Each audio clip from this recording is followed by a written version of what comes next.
Today we will talk about the greatest gladiator and warrior known throughout the Roman Empire.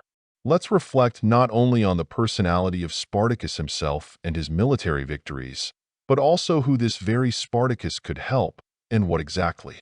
Possible allies of Spartacus include the Marians, who had recently lost the civil war and wanted revenge; Sertorius, a rebel and separatist fighting against Rome and Spain; Mithridates, king of Pontus, fighting Rome in Asia Minor; Italics, the non-Latin peoples of Italy, recently defeated in the Allied War.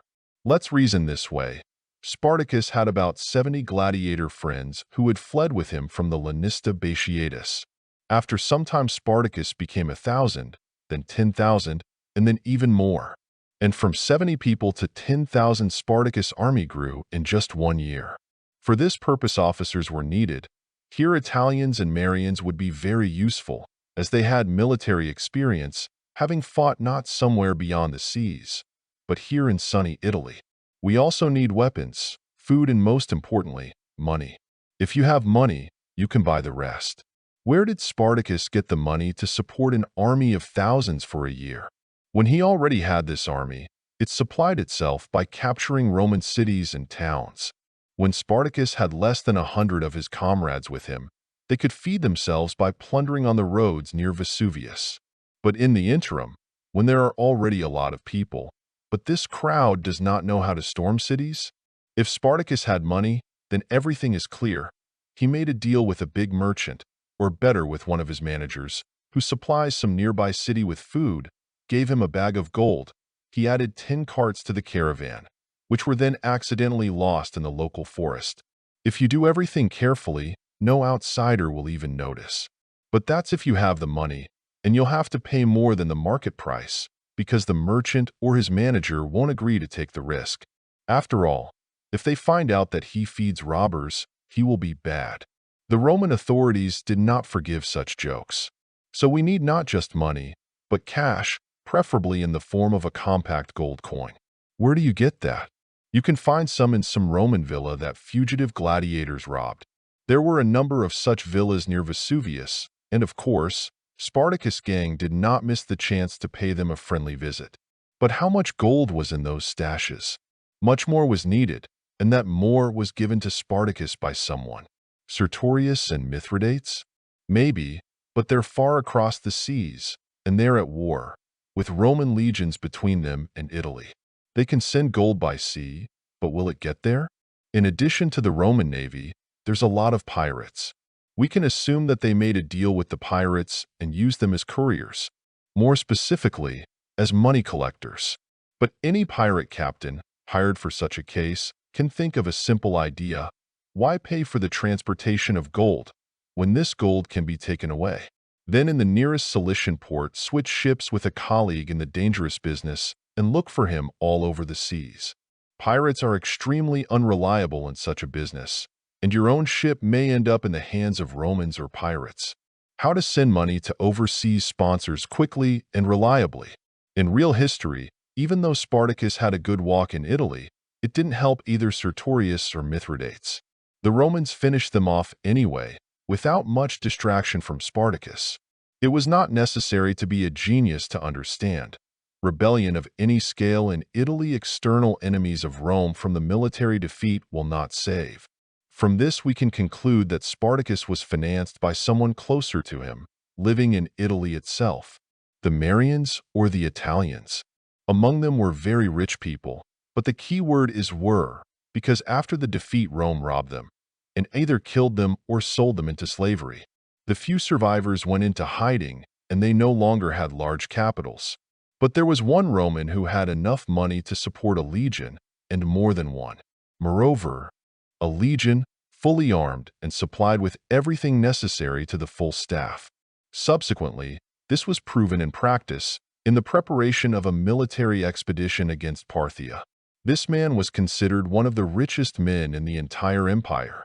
He later became famous as the victor of Spartacus. His name was Marcus Licinius Crassus. But why would Crassus give money to some forest brigands? To cause Rome, that is, himself as a Roman citizen, unnecessary problems? Yes, that's exactly why. Crassus had an absolutely disgusting reputation among his fellow citizens.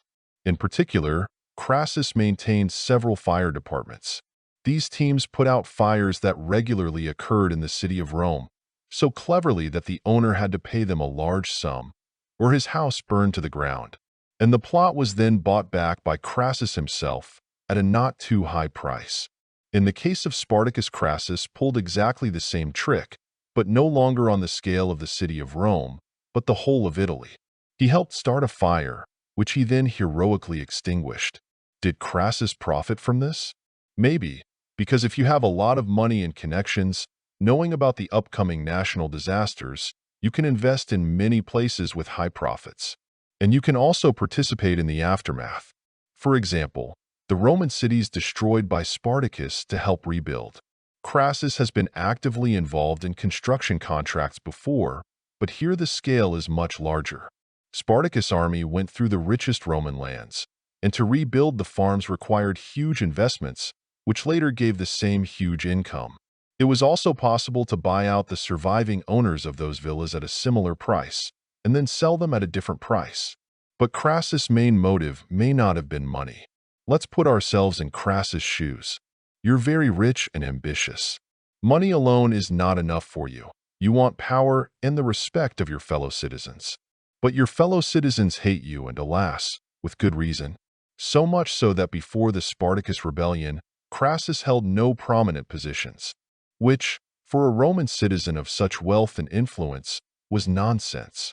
But alas, democracy prevailed in Rome, and fellow citizens did not want to elect Crassus. So, it was necessary not to eliminate this democracy at all, just a little pushed aside. What happened? When Spartacus strengthened so much that threatened the capital itself, Crassus bypassed democratic procedures and was given special powers and allocated a whole army. To achieve political success in Rome at that time required military victories. This is how the other two triumvirs, Crassus' colleagues in supreme power, Julius Caesar and Gnaeus Pompey Magnus, rose to power. To achieve these victories, you need at least two things: a strong enemy, preferably threatening the very existence of the Roman state, and an army subordinate to you personally. Except that the army in Rome was under the authority of two consuls, not Crassus. Crassus himself was not only elected consul, but even praetor. Crassus was helped by Spartacus. He defeated both consular armies, and so quickly and brutally that none of the influential Roman politicians to stand at the head of the newly recruited legions did not seek. If you become the main, lead people to the battle with Spartacus, he will defeat you as he defeated all other Roman commanders who fought with him. Even if you survive, not only from the main, but in general from the politicians, you will be kicked out, and with shame. Who needs such happiness, and why? That's when Crassus came out with a proposal. Since no one wants to command the army, let me do it. Crassus' enemies were delighted. He walked into a trap himself. But Crassus, after a while, after a long maneuvering, luck smiled on him. He defeated the rebel gladiators, though he'd never been known for his military talents before. But he did it. Of course, he had good advisors. Crassus was very good at picking his personnel. All his contemporaries noticed that. Only the other Roman commanders were no dumber and even more experienced. What helped Crassus? Let's assume that Crassus did send Spartacus the money he needed to support his army. What did he get for that money, other than verbal thanks? What could Spartacus and his companions give the Roman oligarch of value? Share the loot? It probably wasn't worth a tenth of the sponsorship. In fact, what Crassus received was worth far more than any material possessions. Crassus agents, who delivered money to Spartacus' camp, were able to recruit agents within that camp, and they themselves learned much about the rebels, things that other Roman commanders who fought Spartacus did not and could not know. Through his men, Crassus received the most valuable thing: an understanding of how Spartacus' army was organized, how his headquarters operated, how and with whom plans were discussed. He knew how Spartacus fights, how he thinks, what he accomplishes, and by what means. Thanks to this knowledge, Crassus could foresee the actions of Spartacus, which has not been able before none of the Romans. Of course, To defeat the rebels in the first battle, it was not enough. Crassus needed to put his legions in order, which he achieved by the most brutal means. It was necessary to try them in battles. It was necessary to exhaust the army of Spartacus. But on the whole, Crassus managed the task quite well. And in time, before the approach called to help from Spain Gnaeus Pompey, with whom would have to share the glory.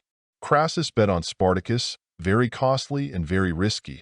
Any leak would have been fatal for him, as evidenced by the fate of less successful Catiline, but in case of success literally raised him to the highest echelon of power.